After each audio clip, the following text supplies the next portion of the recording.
This is Karen with newclevelandradio.net, and it is time for What in the World with Paul Seaburn. And no John DiNallo today because he's out playing the Civil War. Yeah. He's looking for the Civil War Bigfoot. I don't know which side Bigfoot fought on during the Civil War, whether it was the North or the South, probably both, just brother against brother, Bigfoot against Bigfoot. I think I remember reading about that in the history books. I'm sure you did. So John will not be here, but he's here in spirit, and we are definitely here. I am Paul Seaburn, your host of What in the World, everybody's favorite weird news show. Real news, sometimes strange, always funny. We're here every week with some strange stories, hopefully funny. It's a place where you can come, to get away from the regular news, the political news, the business news, all that bad stuff. You're not going to hear any of that here. You're just going to hear about weird things going on around the world, possibly around the universe. And we have fun with them. Don't like it, we in 2 minutes we're on to the next subject. So right. So just stick with us. For those of you listening live, I want to mention that we're keeping an eye on our technical difficulties again this week. So if something happens with our sound, please hang in there for just a second. I think I know how to get around them, and we'll be right back. But so far so good. And when I say we, I mean Karen Hale, our media mogul at newclevelandradio.net, co-host, producer, all around, does everything person. Karen, thank you. Glad you're here. So am I. We were just talking about the Dallas Wings right before the show, our favorite non-football team. The Shees, they are playing tonight for the second game of their WNBA playoff series. So I believe if they play tonight, they will move on. Is that right? They will move on, and so it will be on ESPN. We all can watch them. Yeah, I think that'll be great. What if you haven't watched women professional basketball? I'm personally a huge fan of it. I think that they play a much faster, much more diverse game. Yes, they do. So go Wings. So what are we doing today? We've got all kind of great weird news stories today, but some of the weird news stories I will mention come from my other job at mysteriousuniverse.org, where I'm the editor and head writer. So I collect a lot of stories there, a little bit longer, a little more paranormal. We have a few paranormal stories on What in the World, but more of the weird, strange news from around the world. And Karen, as always, I start the week thinking, oh, nothing strange is going to happen this week. And by Tuesday, we have more stories than we know what to do with, including pink pigeons in England and alligators in Pennsylvania. I can't believe Wow. Yeah, not very far away. So we'll find out about that. A new place for wrestling in Japan. This is professional wrestling. You won't believe where they're wrestling in Japan. Down in Cuba. I don't think we've had a story from Cuba in a long time. I think so. Very unusual Iron Man. He calls himself an Iron Man, but it's not the running, biking, swimming kind of Iron Man. This guy's really different. So we love our world records. I've got the world record largest onion in England. So we got some pictures of that, by the way. So for those of you listening on Spotify or Apple or whatever platform you listen to us on, please check us out on YouTube as well, because we have photos occasionally that go along with the stories. I try to explain them as best I can, but it's always fun to take a look at them. And no matter what platform you're on, please follow us, like us, whatever it is you have to do. Follow me on Facebook, by the way. I also test out some of the stories on Facebook. So some of these might sound familiar to you if you're one of my Facebook fans. I always go into greater depth on the show, so it's a good reason to listen to the show. A flaming feet from Nashville, not flaming feet, but a flaming feet. You'll love this one, Karen. And why people see faces in their toast. Do you ever see faces in your toast? Never. Never. Oh, I bet. Oh, Never. we're gonna find out. We're gonna find out for sure. More odd news. We got some sports. John's not here, but I've still got some weird sports.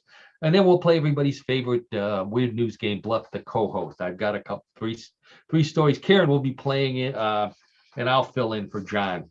So we'll see if I can do any better than he does. Okay. I want to say, I think she's listening. I want to say hi to a new listener, Carrie. Carrie is married to a former Clevelander.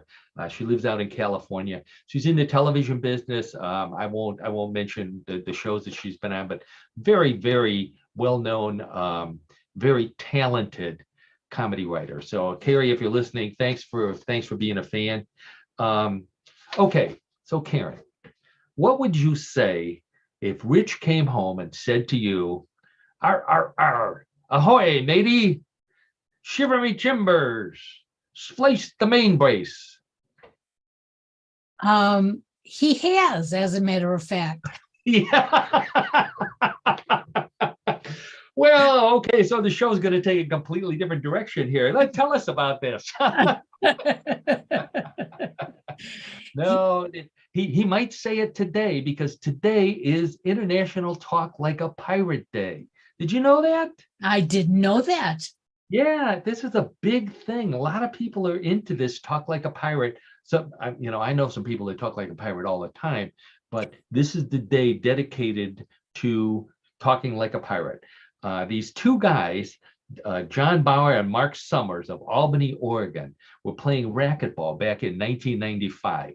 And one of them fell and said, "Arr," when he fell. And the other guy started laughing. And it became a joke. I mean, he was okay. It became a joke. And they thought, it'd be fun. You sounded like a pirate.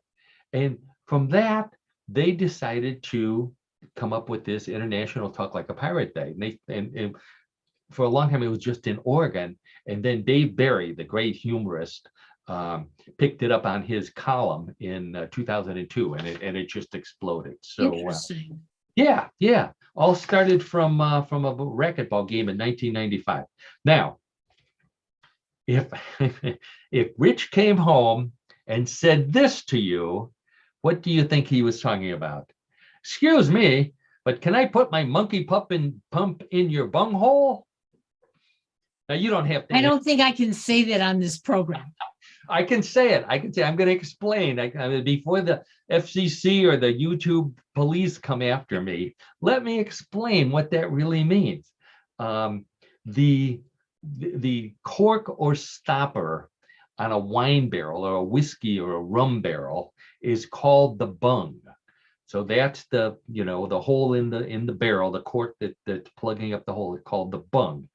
And what pirates used to do, so the hole is called the bung hole. What pirates used to do is they would take like a straw and they would slip it through the little cracks around the cork and sip the wine or the whiskey or the rum or whatever it is. So that would be the monkey pump would be the straw, pumping wine out of the bunghole. So wow. Yeah. It's one of the funnier and more unusual and very dangerous thing to say, depending on who you're talking to. But so anyways, so if he does say that when he comes home, don't be offended. Okay. All right, so let's go. Oh, we got some photos here. Let's get this photo. We're going to get ready for this photo here. This one comes from Manchester, from England. The Greater Manchester Police in Barrytown. I didn't know there was a town called Barrytown. They spotted a rare pink pigeon. So let's see if I can bring that pigeon here. Oh, there we go. There's our logo. And let's see. There's the pigeon. Oh my gosh. The gray one's a beautiful pink pigeon. Yeah, a little bit of gray. It's like she stopped dyeing her feathers. But this is a natural color, by the way. So this rare pigeon has been seen throughout the town, and it's become tame enough that it's accepting food from people in the town. So it's become almost like a neighborhood pet. It's also been pooping on cars as well. But being pink, it only poops on Mary Kay Cadillacs and Barbie dream cars. That would make sense. Yes. There you go. Yeah. So it's naturally occurring. They get close enough to look at it that it didn't fall in a vat of pink Kool-Aid or cherry pop or something like that. There was such a thing as a pink pigeon in England a long time ago, but they've gone extinct. So they don't know what happened. My guess is, some flamingo got blown way off course during the hurricane. After his long flight, he lands in England, and the first pretty pigeon he sees, you know what happened. Next thing you know, we pink pigeons. Yeah. So I mean, I'd pay to see a flamingo and a pigeon doing it, but that's just me. Okay, so that's my segue. Something else that people pay to see is professional wrestling. Are you a professional wrestling fan, Karen? No, but my son is a WWE fan. Oh, that doesn't surprise me at all. There's plenty of fans of professional wrestling. Professional wrestling is huge in the United States. It's even bigger in Japan. And this next story will explain how big it is. It's so big, they no longer just hold wrestling matches in arenas. This is where they're holding them now. Let's see if I can take a look at this. There we go. So these are two professional wrestlers who are wrestling on a bullet train. My gosh. A bullet train. Now, this wasn't spontaneous. Those are fans who paid for those seats so that they could watch professional wrestlers on a bullet train in between the cities of, let's see, Tokyo obviously is one. I forget what the other city is. Tokyo and Nagoya. So I don't know how much they paid. There's 75 seats. Every seat was sold. These two guys wrestled for a half an hour. Well, there's a very my gosh. The wrestlers are upside down and heads are where heads shouldn't be and all those other things, typical wrestling. And people, they've got their phones out, they're taking pictures of it. This is Minoru Suzuki and Senshiro Tagaki, two big time wrestlers in Japan. On this bullet train going 180 kilometers per hour, which well over 100 miles an hour. Yeah. So I think, so this is on the train. He's pulling the guy's hair here. Yeah. I know. I think I forget which one won. I think it was Suzuki. Suzuki won. He used, this is a special move just for the train. He used the sleeper car hold. Okay. Thought it looked familiar. And there's a referee there too, so we know it's legit. Oh, that's exactly right. Of course. I'm surprised there's no folding chairs to beat each other over the head with. But the professional wrestlers in the United States are worried that this might take over, come to the United States, and they'd have to compete with like New York subways, where wrestling is free. I mean, you ride on a New York subway, you see wrestling all the time. In Cleveland too. This is how you know that someone is a true Clevelander. If they tell you the story about when they were riding on RTA, which is the Cleveland bus system, and they saw two people wrestling over the last seat on the bus in the wintertime. You can see wrestling in Cleveland as well on the bus. So this company, this wrestling promotion firm, is looking for other unusual places to promote. They have wrestling matches. They're using, I can't believe this, a campsite. That's not too bad, but a bookshop, a bookstore. They're having wrestling. Now, I don't know about wrestling in a bookstore, but I was thinking maybe our professional baseball team in Cleveland, the Guardians, might do better in a bookstore. Not as much territory to cover. The pitcher's right on top of the batter, so you can blow it past them fast. Maybe even use books instead of bats, so it'd be easier to strike them out. That's almost a political statement on my guardians. Oh, I'm sorry. Not political. No. It's more of a sports fan. Okay. Sports fandom type of a thing. All right, well, we'll move on anyways. Well, unfortunately, you may think this is political too, because we're going to talk about Pennsylvania. Just so you know, we're in Northeast Ohio in Cleveland. Both Karen and I and John as well live on the southeast side of Cleveland in the suburbs, but we're huge Browns fans. In case you didn't see it, the Browns lost last night in Pittsburgh. They lost the number one running back in the world, Nick Chubb. So I debated putting this story in, but I liked it so much that it's in Pennsylvania. It's not in Pittsburgh, so we'll go with it. Okay. So you know what? I'll leave this up here. So two alligators. I don't have photos of them. Two alligators have been spotted swimming in the. Let me see if I get this right. The Kissimmee-Natas River. I've never heard of this river. It feeds into the Allegheny. I know that much. So over the past couple of months, two live alligators were seen in that river. One was caught, another still out there. Kayakers are seeing them, and they think there may be more. This river runs into the Allegheny, which comes from Pittsburgh and goes down to the Ohio River, which means that these alligators could make it all the way down to the Ohio River. To me, I think Pennsylvania is they're using these alligators to invade Ohio. So what we need to do, they're trying to distract us. While we're looking for the alligators, their brown bears are sneaking over. On the north side and running back. Yeah, we get those brown bears all the time. But you know how you keep brown bears out of your state? You build a wall, and how you keep alligators out of your state? You build a wall, and you fill the wall with shoe stores and belt stores and briefcase stores and anything else that they would be scared. They would just keep going. Yeah, scares them off. So the alligators that they've been seeing are 4 feet long. You know what they call a 4 foot long alligator in Louisiana? An appetizer. So 4 feet in Louisiana, that's nothing. That's nothing. They stick a toothpick in it and wait till it grows up. These were kayakers who saw these alligators, and they thought it was a muskrat. Now, I don't think I would have a hard time. Alike. Yeah, they don't look anything like, but they said they thought it was a muskrat, which may be a problem in Pennsylvania because, we talk about Bigfoot in Pennsylvania, a lot of Bigfoot sighting. Now I'm starting to worry. Maybe they're not seeing Bigfoot.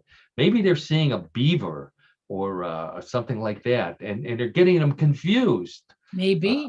Yeah. Okay, so that's all I have to say about Pennsylvania. Let's move on. Okay, so this is our next guy. Our next story comes from Cuba. So this guy calls himself the Cuban Iron Man, and I have a photo of him here. Let's put him up here. Okay, so there he is. Yeah, the good-looking guy, very muscular. Calls himself the Cuban Iron Man. His name is Lino Tomasen. He's 32 years old, lives in Havana. And why does he call himself the Cuban Iron Man? For those of you who can't see the photo, he is holding a giant hammer in one hand, and he is about to smash that hammer into his wrist. No. He hit himself with a hammer in his wrist, his fist, and on his shins up to 1,000 times a day. 1,000 times a day. I knew a guy like that once. He called himself the world's worst carpenter, not the Iron Man. So this guy is like a street performer, and that's what he does. And he hammers into other things too, so people know that he's not faking it. It's the real hammer. Really bangs himself. How do you decide to do something like that? So Karen, you always ask that question. Yeah, I do. What inspires people to do this? I can see now with the shin part. I can see one day he goes running into the living room and bangs his leg on the coffee table, and thinks, oh man, maybe I could make money doing this, and gets a hammer and starts banging his own shins, and puts a hat out and collects money. I don't know. I have no I mean, idea. he's very muscular. You can see that in the picture. But even so, the muscles can't keep him from breaking a bone. Oh, no kidding. No kidding. So this other picture here, I wanted to put this one up. Here he is. He's on the street banging his wrist again with the hammer.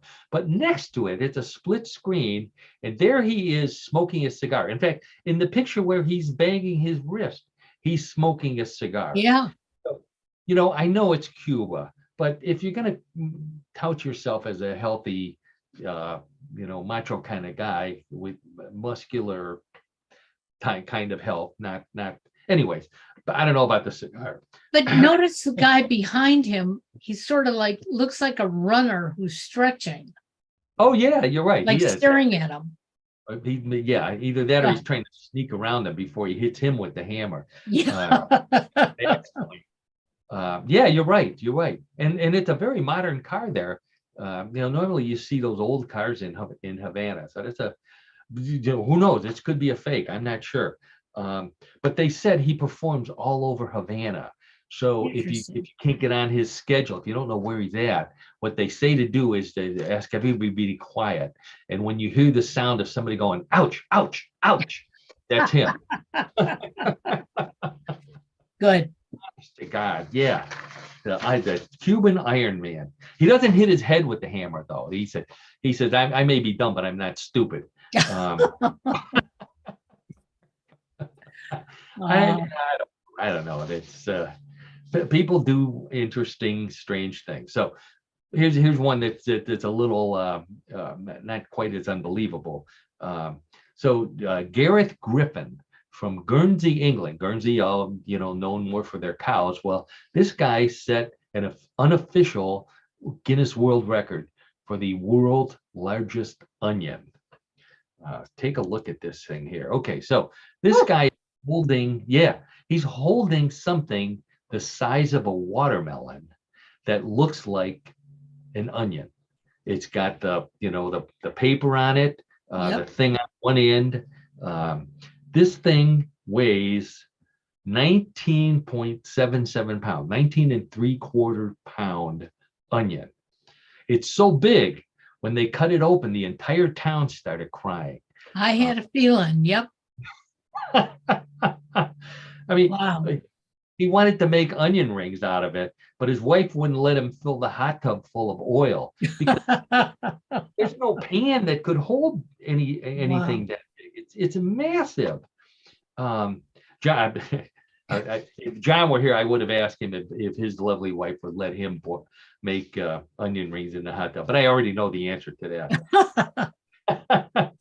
But I would love to have an onion that big and take it to the checkout at my local grocery store. And the checkout person runs it over the scanner, and you can just hear the scanner saying, "That's not an onion. What is an onion? What is it?" Lights start flashing. The manager comes out. You know how that goes at the grocery store. People in line behind me, they're all upset. Then I tell them I have a coupon and I'm writing a check, and then they really get mad. So they do. But that sure would be fun. I would love to do that. That's so yeah. He took it to a gardening show, and then they ate it afterwards. So I suppose it's edible. Okay. Speaking of food, now I mentioned that I like to put stories out on Facebook during the week to test them out. So this one tested through the roof. This was the most popular and really the most controversial story I have put on Facebook in quite a while. So there's an Austrian-based food company called Revo Foods. They announced this week that they are about to release a 3D printed vegan fish fillet that was inspired by salmon. And they're going to be in the European grocery stores this week. So if you didn't see this one, Karen, there's a picture of a 3D printer printing something that they want us to believe looks close to a piece of salmon. What do you think? Does that look like salmon to you? It looks like a doorstop. Pink doorstop. Very Oh, good. see the angle it's on, one of those things, wedges that you put under the door. Yeah. Yeah. No, I Yeah. know exactly. I didn't think of it that way. Yeah, you're Yeah. right. You're right. It doesn't look solid. Yeah, and it doesn't look edible. And it doesn't, that's what they said it was inspired by salmon. And I said, the only way I'm going to eat this, something like this, is if I'm inspired by starvation. Otherwise, if I'm not, on my last dying for something, I'm not going to eat that. Yeah. And that was generally the prevailing commentary on Facebook. Few people said that they would try it. Number of people pointed out that this isn't really good for the environment as much as you might think, because 3D printers use a lot of electricity. And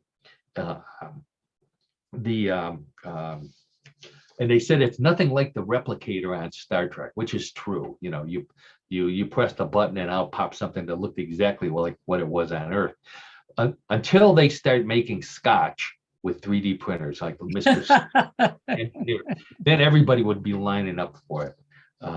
So the main, I know you're wondering, the main ingredient of vegan salmon is filamentous fungi. Filamentous fungi, which I think I saw them open for Smashing Pumpkins a while ago. But this is that filamentous fungi is a byproduct of mushrooms. It's part of a mushroom. But what if bands had with fish in their names had to go vegan? I was just thinking about that. Hot tuna would have to become hot soy tuna. How about Hootie and the Beanfish? Oh, yep. Yeah, you go Country Joe and the Kale for you Woodstock fans. They were Country Joe and the Fish was there. One band that wouldn't have to change their name, they're already vegan, Hall and Oates. Oh yeah. Okay. The main ingredient, again, filamentous fungi, also pea protein, plant oils, and algae extract. So you got mushrooms, peas, plants, and algae. We can't eat fish, but we can eat what fish eat. That's pretty much what they're telling us. I'm not sure if I buy that. I'm not sure this is going to be good for my digestive system, to be honest with you. Okay, well, if you want to test it out, if you don't want to wait until this comes to the United States, they said it'll be here by the end of the year. Just stop at the pet store on the way home, get one of those little shakers for your goldfish, and shake a little bit that on your tongue while you're driving home. See how that. Okay. Yeah, I know. Okay, so here's another food story. This one comes from Anchorage, Alaska. Another popular story this week. A mama black bear and her baby, her cub, saw a Krispy Kreme donut truck in front of a store. The driver was in there making a delivery. So they decided to help themselves. Oh, there's a picture of a real salmon there. That looks much better, doesn't it? That looks good. Yeah, there you go. Okay, so now I've given you your appetite back. Yes. So here we have two brown bears, a big one and a cub, and they are helping themselves to stacks and stacks of Krispy Kreme donuts in Anchorage, Alaska. They ate several boxes, including a couple of boxes of donut holes, a couple of boxes of chocolate ones, before the owners of the store came out blasting sirens. They were blasting sirens, and that's what chased the bears away. Unfortunately, it attracted the local police, who came and finished off the rest of the donuts. So good for them. Yeah. Now, people say in a lot of states that, we talk about Bigfoot all the time. It just so happens that states where there's a lot of Bigfoot sightings, there's also a lot of bear sightings. And Alaska is one of those states. So, we talk about what does Bigfoot eat? And we talk about apples and also donuts. Bigfoot is partial to donuts. So maybe the best way to catch a Bigfoot is with apple fritters, the best of both worlds. You got apples and you got fritters, or maybe if you're in Cleveland, get an apple punchki, which is a great big jelly donut filled with apple filling. Apple grass man applegrass man, he's a little more partial to those green sprinkles, which makes it look like grass. Swamp apes, they like their donuts dunked in coffee because it reminds them of the swamp. So things to keep in mind if you're out hunting for Bigfoot. John, if you're listening to the show today, while you're looking up the Civil War stuff, if you see any Bigfoot, grab a donut, see what you can get. Okay, now this was my personal favorite story of the week. Lady by the name of Grace Good from Nashville, Tennessee, set a Guinness World Record for the most fire hoops spun simultaneously when she kept 8 flaming hula hoops spinning around her body at the same time. Now, I love the picture of this. This is a picture of Grace Good. Now, she has on, I would say that's a 2-piece suit, bathing suit. That's what it looks like, yeah. Yeah, definitely 8 flaming hula hoops spinning around her waist. Now, dangerous, obviously, but at least she doesn't have to shave under her arms. Look at where those flames are going. I mean, this is unbelievable. So Karen, again, flaming hula hoops. That's what this is called. I think I saw flaming hula hoops open for Don Ho. Remember Don Ho? Oh, I remember him. Yes. Yeah, famous Hawaiian singer. But how do you get into something like this? What inspires someone to? Maybe she's from a family of fire eaters and she's on a diet, so she's going to hula hoop it instead. I am impressed with your imagination today, Karen. That's a good one. And you're somewhat on the right track because she is a circus performer. So she started, but she didn't start in a circus. She started when some friends introduced her to flow art. Now, I don't know what flow art is. I had to look it up. It's a yoga-like activity involving hula hoops. And so she started doing yoga with hula hoops, and it evolved into this. Now, I'm trying to imagine yoga with hula hoops. What do you do with the hula hoop while you're in the downward dog position? I can't even do the downward dog. So I know. I would pay to see somebody do a downward dog with a hula hoop, but that's just me. I remember a girl in college, by the way. If John was here, he could vouch for this. She was voted most popular girl at our school because she could spin onion rings on her tongue, which isn't quite the same as flaming hula hoops, but we'll move on. Okay, I think so. We'll move on from that one. Okay, this is so unbelievable, and this is for people of a certain age. But you can now buy perfume that smells like the Yellow Pages. That's right, smells like the Yellow Pages. Now, the Yellow Pages, for those of you who are under the age of maybe 30, maybe 40. Yeah. There was a big book that got delivered to your house periodically, at least once a year, that your parents or grandparents or whoever used to when they needed a plumber or they needed some other kind of services. They would look them up in the Yellow Pages. Big book. So this stuff makes you smell like that yellow book, which I guess, once you smell like the Yellow Pages, what do? You sit by the phone all day. I don't know what else, why anybody would do that, other than if you're of a certain age, it's going to make you really popular at the senior village. I never smelled the Yellow Pages, so how would I know what it smells like? I know there's a scientific term for the smell of books, especially old books. When you go into a used bookstore. So this is close to what that smell is. But yeah, I don't remember what the Yellow Pages smelled like. And sniffing the Yellow Pages sounds like smoking banana peels and all that other stuff. I don't inhale, but I like to smoke banana peels once in a while. Yellow Pages. I mean, and really, when you're using the yellow pages, what's the only part of you that ends up smelling like the yellow pages? Your fingers. And what was the famous? That's right. What was the famous slogan, Karen? Walking your fingers through the yellow pages. Yeah, let your fingers do the walking through the yellow page. Huge slogan. Still people still remember it. It came from that came from an advertising company back in the 70s. But the yellow pages actually originated back in 1883.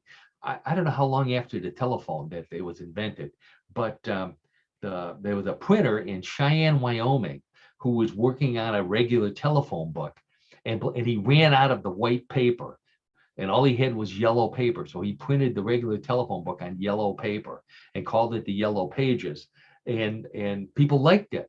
So another printer picked it up and decided to just use it for businesses as opposed to residential, and the rest is history. Yep. Yeah. So what other? I mean, going on that theme, if you already smell like the yellow pages, maybe you want to smell like a phone booth. Get a deodorant that makes you smell like the phone booth. I don't know about that because I've been in some phone booths that were pretty raunchy. Okay, another iconic brand in the news this week, Coca-Cola. How many Coca-Cola slogans have there been? So Coca-Cola is now using artificial intelligence to develop a new flavor. Now, you would think, well, that would be easy and instantaneous. It took them a year and a half of work using artificial intelligence to come up with this new flavor. They call it Coca-Cola Y3000. Okay, they claim it's a futuristic flavored cola co-created with artificial intelligence. That's what it says right on the can. We're looking at a photo of the can here. Futuristic. I saw it in the grocery store. Okay. There was a small display of it, and I saw it, and I thought, like, well, how's it going to taste different? I mean, Exactly. That's what everybody is saying. They said that it's futuristic packaging. Okay, well, it's a can. Okay, I don't know what other than little different colors, but it's a can. And it tastes like Coke. They said it tastes pretty much like Coke does. There's a slightly slight variation. So if that's the best artificial intelligence can do, we don't have anything to worry about because they can't figure out it either. A taste of the future. When we were growing up, a taste of the future was Tang. Everybody knew that was future because it came from outer space. The astronaut. Absolutely. Yeah. That's right. That's a future flavor. T3000, whatever the heck it is. If we're still drinking Coke in the year 3000, the monkeys will take over. It'll be. We have not progressed from cola in another 1,000 years. That's it for me. Okay, so now we've talked about this before a long time ago. When Karen and I were doing the show at Joe Max Donuts, we talked about the National Toy Hall of Fame, and every year they induct new members into the National Toy Hall of Fame. So this year they announced the 12 finalists, just like the Rock and Roll Hall of Fame. I have a photo of the 12 finalists here, so you can take a look at them here. So 12 finalists for 2023 includes baseball cards, Teenage Mutant Ninja Turtles, Battleship, Cabbage Patch Kids, Slime, and the Ken doll. So already the voting is hot and heavy in favor of sliming the Ken doll, which is one of the options, but that's what they want them to do. So other games before we talk a little bit about this, other games, Bingo, Bop It, Cabbage Patch Kids, Choose Your Own Adventure books, Connect 4, and the Little Tykes Cozy Coop, and Nerf toys. Now, Connect 4, really? Or this little type car. It's just this little plastic car. Nerf ball, spawned a lot of Nerf products. I don't know. What do you think, Karen? Do you have a favorite in that group? Well, I used to like to play Battleship. That was Good. fun, and we have a Battleship game. But looking at the rest of them, it's like, really? Like, I Well, don't know. the one that I would vote for is bingo. Bingo is like a cradle to grave great game. You played it when you were kids. You played it right up until the moment that the lid goes down. You're playing bingo. So I think bingo belongs in the Toy Hall of Fame. But Okay. baseball cards, I didn't ever even consider baseball cards to be a toy. Well, you put them on your bike, so you go.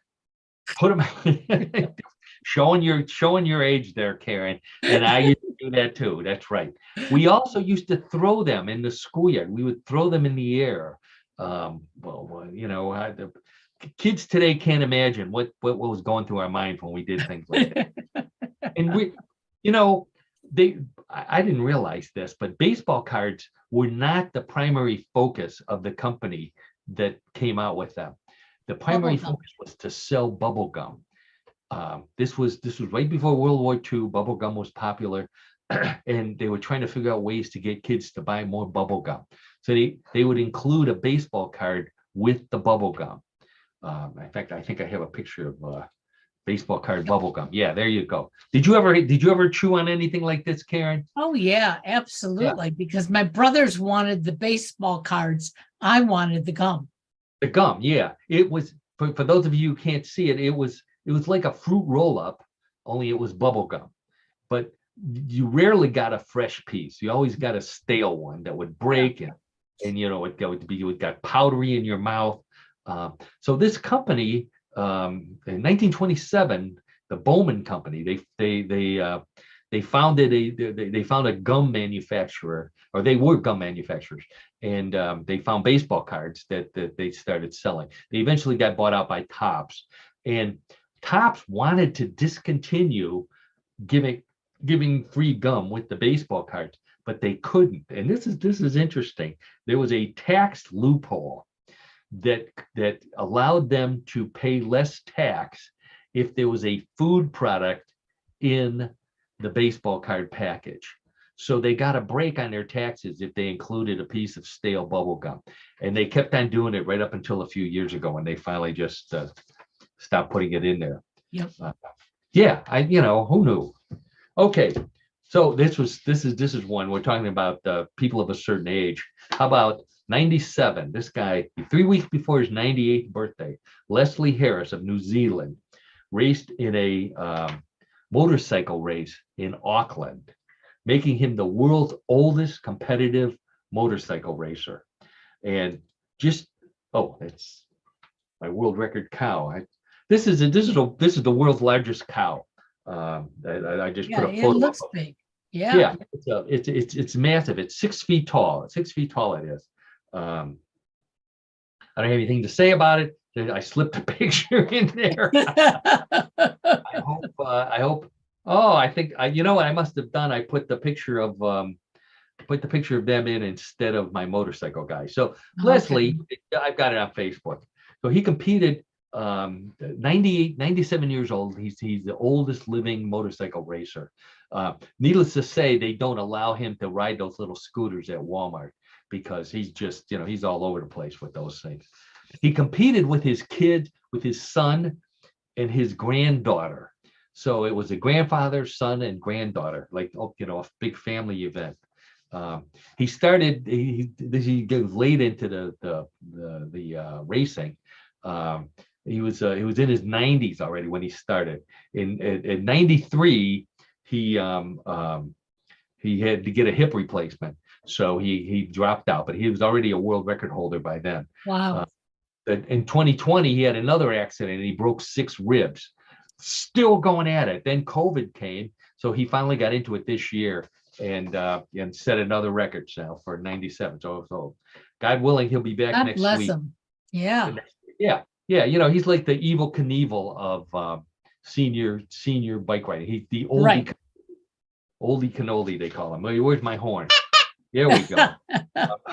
Okay. All right, Karen, I wanted to mention, seeing faces in toast. Now, you say you've never seen a face in toast. Is that correct? That's correct. Okay. Here's a piece of toast here. Can you see the face in this one? Some guy is scowling.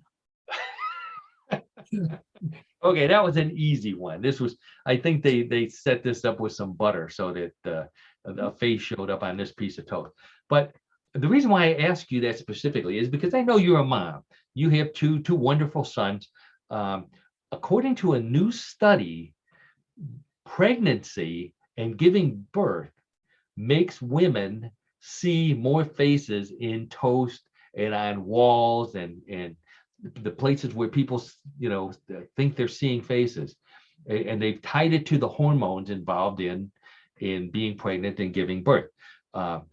I don't know the name of the hormones, but the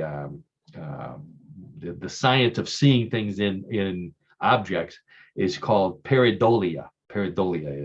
Now, here's some samples here for you. So this is a tree with some knot holes in it. You see the face in there? Oh, I do. Yep, I do. Okay.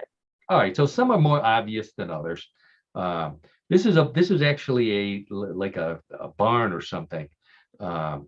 Looks like a face. The two windows look like eyes, and whatever that thing is underneath the eyes looks like a mouth. So another one right there. Here's a bunch of them. This is there's one up there, the potato that looks like a face. I like the kayaks down at the bottom. The kayaks standing on end, they look like two people scowling. So they ask kids, can you remember your mom seeing things in your toast? And they all said, we don't care what mom sees in her toast as long as she gives us the toast. That's what we want. Just give us the toast. We don't care what you see. But that's the new scientific theory, is that pregnancy causes you to see things in objects. So there you go. Luckily, I don't think you'll be pregnant again anytime soon. No. If you're not seeing them, I guess you're not going to see them. I mean, I see them now, but I don't ever really remember seeing them. So. Yeah. It's certain people, you look at things differently. It's like those games, where that was the rage, like about 20 years ago, when you would go into stores and they'd have those big pictures up of blurry lines, and people were saying they could see fish in them and all that. Not everybody could. Not everybody can see faces in their toast. Right. Just eat it. Oh, there we go. Okay, so we've reached the end of our photos. That's the end of the news for this week. Now, normally at this point on the show, we would invite John DiNallo in to give us a weird sport in One in the World of Sports with John DiNallo. We don't have John here this week. He's, as I said, he's out on assignment under the guise of looking at visiting Civil War sites. I believe he's looking for Bigfoot. He may be looking for UFOs. I don't know. I hope he brings some photos back, because those of you who are regular listeners know that John always likes to complain about how blurry the photos of Bigfoot are. So anyways, I don't know. What do you think, Karen? Let's take a chance here and let's take a chance. Yeah, let's try it. All right. Okay, so Bluff the co-host, everybody's favorite weird news game. What I have is 3 stories. They're similar to the ones we've been talking about all afternoon. One big difference: all the ones I talked about on the show up until now were real stories, multiple sources, you name it. I'm a journalist here. Then we come to Bluff the co-host. We have 3 stories. They may be real, they may be bluffs. It's up to Karen and you playing at home to decide which ones are real, which ones are bluffs. Wagering is allowed. Boy, wagering is just everywhere these days. So you're welcome to bet on the outcome of the show, of the game. I think, did John win? John won last week, if I'm not mistaken. He won last week. Yeah, Yes, so I'll play for John. Let's see if let's see how this turned out. All right, so 3 stories. Let's get ready. Story number 1. You've heard of companion animals on planes, but how about on surfboards? A man in Australia says he takes his pet python snake with him surfing because it calms him down, and the snake likes to swim in between the waves. Videos taken by people on the beach show him standing on his board while the snake hangs one and somehow manages to stay on the board even in the biggest waves. Unfortunately, the videos were seen by local wildlife officials who cited the man for endangering an animal, and he now owes a fine of more than 2,000 Australian dollars. He promised not to take the python surfing anymore, but says the snake looks depressed floating on a board in the bathtub. Okay, so the man who takes his snake surfing in Australia and just found out that it's against the law. What do you say, Karen? Real or bluff? Well, I didn't know that snakes like the water because, I mean, usually snakes are on the ground, in the grass, in this whatever. Oh, you're a snake expert there. Yeah. Oh, yeah, right. And I just think it's a little bit too weird to be real. So I'm going to say this is a bluff. Ah, okay. Karen says it's a bluff. If John were here, I don't know, boy, he'd probably have a long explanation for him saying that he thinks it's real. So let's check with the judges. Karen says it's a bluff. John says it's real. Guess what, Karen? That's a real story. Snakes actually do swim, not a lot, but a lot of times we talk about the Loch Ness monster. A lot of times there's other monsters in lakes that turn out to be snakes. So Okay. And it's a big python. It's not a little python. It's not those great huge things that people wrap around their necks. But so anyways, Google it. You'll see a picture of them. Okay, so scores 1-0. Boy, John's doing good for not being here. Maybe he's gonna stay on vacation. That'll be the end of it. I better watch out here. Okay, so let's get right to story number 2. The hot new cruise line in Florida isn't very big, but it's very popular because of what the boat is made of: beer cans. The USS Pop Top took 3 years to build. The hull is made entirely out of flattened beer cans, while the interior keeps dry because it's made with sheets of aluminum from recycled beer cans. The boat itself holds 4 passengers plus the crew of 5 and offers both overnight and weekend trips around the Florida coast. The owner of Beer Can Cruises, who built the boat himself, says his cruises are booked well into 2024, and he's working on building a second larger boat out of recycled beer kegs. Okay, so the USS Pop Top, part of the Beer Can Cruise line in Florida. What do you say, Karen? Real or bluff? Well, I've never heard of this at all. I have a lot of family and friends in Florida and a lot of people who like to cruise. So I'm going to say you're bluffing me. Oh, Karen says it's a bluff. I didn't hear your whole explanation there, Karen, but it looks like I've come back and heard at least your answer there. So Karen says it's a bluff. Wow. John says, let's check. Let's see. John says he thinks that's a real story. He's a beer lover, so he probably would sign up for the Beer Can Cruise. So Karen says it's a bluff. John says it's real. Check with the judges. The judges say, congratulations, Karen. That is a bluff. No such thing as a beer can. Although not a bad idea. Okay, so guess what? The score's tied 1-1. Ooh, John, boy, that's you better be sweating down there. Okay, so let's get right to story number 3. 1-1, by the way. Okay, Talk Like a Pirate Day is almost over for 2023, but you can get ready for the next one with the Pirate Bible, a complete translation of the King James Bible, both Old and New Testament, written entirely in pirate vernacular. A sophisticated computer program created passages like, "I, the scurvy deeds of the scallywag be plain to see, adultery, fornicating, uncleanliness, and lecherousness." And also, "But when you scuttle booty, let not your port hand know what your starboard hand be doing." While the Pirate Bible is complete and easy to understand, it is not recognized by any Protestant denomination, and the Pope thinks it's full of blasphemous thinking and mutinous notions. If you want to see it for yourself, mateys, the Pirate Bible is just $25 on Amazon. Okay, so to get ready for Talk Like a Pirate Day next year, you can get a copy of the actual Bible written in pirate language. Real or bluff, Karen? Well, you said both the Old and the New Testament. And I think if it was real, my rabbi would have talked about it. So I'm going to say you're bluffing me again.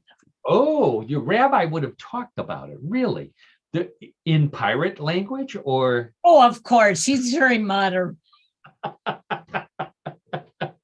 So you're saying he would be down on it, but he'd make it walk the plank. Yes, absolutely. Okay. Yep. Okay. So Karen says that story is a Bluff. Right. Okay. John says it's real. John, yeah, I know. You know John. So we'll ask him next week what his long explanation is. But anyways, let's get right to the judges. And the judges say, "Congratulations, John. Even though you're not here, that's a real story." I didn't believe it either. I did not believe it. I was researching the Pirate Day, Talk Like a Pirate, and up popped this Pirate Bible on Amazon, of all places. Yeah. And Karen and everybody out there, just look it up and read some of the passages. Some of them are really funny. 10 Commandments in pirate. Unbelievable.